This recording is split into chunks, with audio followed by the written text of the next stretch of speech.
Consumer watchdog report on thieves moving in on hundreds of thousands of Americans tonight all across the country because this is tax day.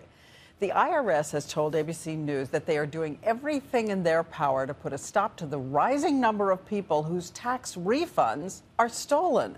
ABC's Lisa Stark discovered it can hit anyone because it just happened to her while filing the report. It's the day most of us dread, tax day. But for hundreds of thousands of Americans, it is just the beginning of a nightmare. Discovering that someone has already filed returns in their name and taken their money. Their full name, their full date of birth, and their full Social Security number. And that's all the information you really need to commit identity theft. It's an exploding problem. The IRS paid out $1.4 billion in fake tax refunds last year, 6 times more than in 2010. Welcome to the Internal Revenue Service. It turns out I may be a victim myself. I just got a notice this morning from the IRS that my tax return has been rejected.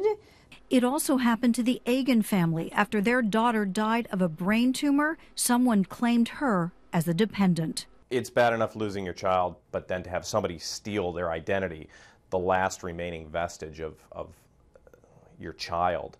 Yeah, it's horrible. And to Mike Bacallo, whose 2011 tax refund is still on hold while the IRS sorts out the mess. In my case, I suspect it was my husband's Social Security number that was compromised.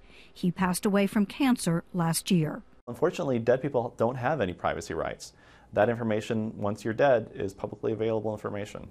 That $1.4 billion in stolen refunds might just be the tip of the iceberg, but the IRS insists this is a top priority. IRS takes identity theft very seriously, and we're working to stop it. The agency has now installed computer filters to flag suspicious returns. Still, Are you getting a lot of calls like this today?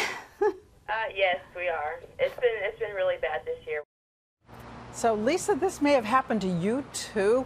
What did they say to do? What do you do next? Well, it's apparently a long and torturous process, Diane. First, I'm told I have to file this form.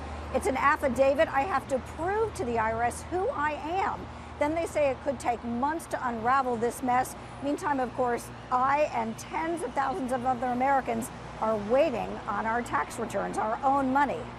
This could be so widespread across the country. Thank you so much, Lisa.